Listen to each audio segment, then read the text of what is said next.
Yeah-huh. Yeah-huh. We interrupt this current broadcast to give you some breaking news. Dior own creative director and man who looks like a baby but is still a man, Kim Jones, has just been announced as the new creative director of Fendi. And I was just handed what looks like 5 outrageous and speculative claims about what might happen with Kim Jones at the helm of Fendi. Friends, welcome back to the Brave New Wear Show. My name's Christian. The news just came out, and you know what I am. I'm just like a news bug. So I wanted to talk about some possible futures regarding Kim Jones at Fendi. I know I make these videos kind of frequently. I think there's something kind of like, you know, like trading athletes when these creative directors are announced at these houses. My brain immediately goes, how would their skills translate to X? Thing number 1, and it's important to start this way because it's important to remember that Fendi, the iconic Roman luxury brand, is primarily shaped by the late Karl Lagerfeld. And frankly, Karl took over the role of co-creative director or started working at Fendi in 1965. That's wild. And he continued to work as a creative director of Fendi while creative directoring Chanel. So this type of gig is open to people who've got another job. This is like a moonlighter's job. So the fact that Kim Jones is still the creative director of Dior Homme, I guess is totally chill with Fendi. But Fendi's legacy is in the most part shaped by Karl Lagerfeld, one of the best known, controversial, and influential designers of the 20th century. One of the big things that Karl did when he started working at Fendi is he transformed the way that people thought about furs. Furs were just rich people stuff. They were worn by either villains or Bruce Wayne's mom. And they were kind of just seen as like a luxurious thing, but not really fashion.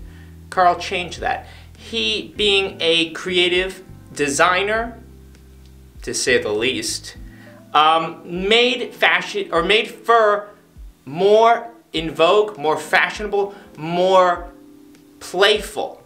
And he actually said, I'm pretty sure he said this, he said that the 2 F's in the Fendi logo stand for fur and fun.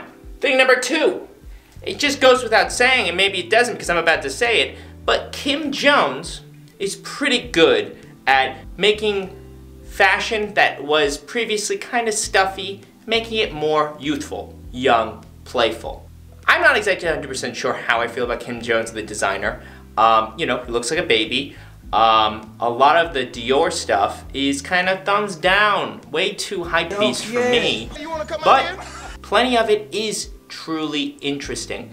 And to his credit, while he was at Louis Vuitton for the men's, the pieces were exceptional in quality.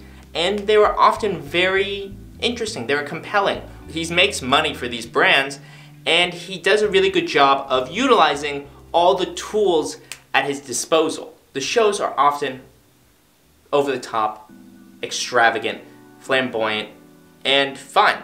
Other than, you know, making designer high fashion, Kim Jones is a well-known sneakerhead and a streetwear fanatic.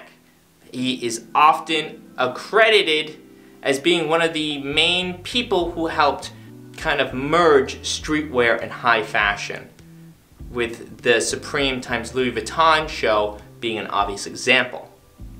In my mind, Fendi is still really about fun. And I think that Kim Jones kind of is in a better place to capture that fun energy because his designs are often more, they're pop flavored. Sometimes he's literally using pop artists, but he has a lot of pop flavored designs. But will he make it furless?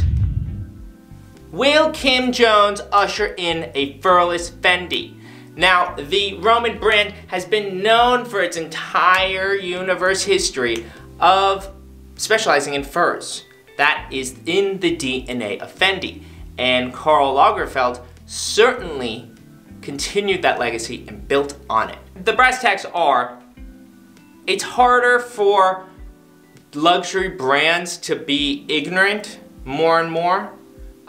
Basically, it's just harder for them to get away with being like, I'm just rich and European, and not kind of speaking or addressing the concerns of our lives, the concerns of lives of Western civilization. Fur is expensive from an ecological standpoint. It's expensive to produce, and it's potentially inhumane from an animal rights standpoint. I mean, I'm gonna skin you and wear your skin? What the hell's wrong with you? Making new fur pieces seems a little garish and a little insensitive in today's society, to the point where even socially awkward brands like Gucci are smart enough to start to phase out fur. What about Fendi? Fendi is fur. That is the brand's core, right? Well, come on, brands change. I mean, Louis Vuitton doesn't make a lot of like horse carriage trunks anymore, and Nintendo doesn't make game cards anymore. So in the same way, Fendi can change. And in fact, if a business refuses to pivot or to grow and evolve, it will fail. So it doesn't matter what it is you do, you have to evolve. Can Fendi move past this point? Well, to some extent. Fendi spent millions and millions and millions of dollars in branding the brand, in creating an idea for what Fendi is aesthetically, so that you will go and buy the accessories.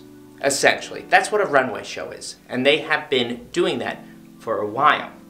So in a lot of ways, Fendi has developed an aesthetic identity that is wider than just furs. Kim Jones is more attuned with what the young people want, and he could potentially usher in a furless Fendi. I think that he would understand that maybe it's time for this brand to evolve in order to maintain its position as a highly respected, a highly desirable brand, as its consumers become younger and younger and less keen on destroying the planet or, I guess like butchering animals.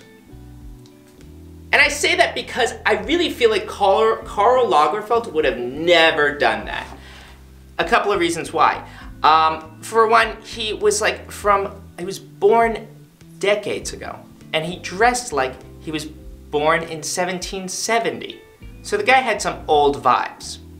And while he definitely has many moments where he was extremely progressive and innovative in his designs, let's think like the Chanel show where he had models in really short skirts and Anna Wintour walked out in protest. That's progressive, that's controversial. But at the same time, Karl Lagerfeld would be like, what's the right word? Like insensitive about things. Like he would say things about like people's weight. He could be kind of old school in that way. It's up to us to adjust to our times. The times are not supposed to adjust to our perhaps passéist taste. So Hashtag high fashion too white. Is Kim Jones an unwoke appointment? That's a good question, right? Today, there is a need to see more diversity because our Western culture is still sundered and broken by decades of inequity, which is why I will soon be replaced by a more diverse host. Not really. But in high fashion today, there are multiple designers that aren't white men who are creating really interesting stuff, who are totally capable of taking on this role. Why did LVMH decide to pick Kim Jones, big white baby? Diverse voices are the engine of creative pursuits like fashion. And diversity isn't just what you look like, but we have seen as more non-white people get a chance to design, they transform and expand the language of fashion. This feels more pertinent than ever. In terms of global industries, fashion hasn't been the worst for diversity. Women have held positions of power long before other industries, And designers like Alaya and Oscar de la Renta have shown that high fashion will elevate non-white creatives. But fashion can often come off as the most tone-deaf. And the success of diverse leaders proves that fashion can continue to thrive by promoting diversity, whether that's in ethnic background, class, culture, or even diversity of ideas and sex. Kim Jones is a safe bet because his background and design language is the current status quo. I don't know if it was necessarily the worst idea to hire Kim Jones. To begin with, LVMH didn't ask themselves what would be the right choice, so to speak. They asked themselves what would be the money choice. What choice would make us the most money? And that's every business's like decision making. It's always about money. So they probably said, Kim Jones has a lot of the right experience. He is showing himself to be a successful designer. He's got a lot of connections. I think that he would continue the fun flavor of Fendi. Do I think that it was an opportunity missed for them to explore a more diverse person? Potentially. At the end of the day, they don't want to take a risk like that.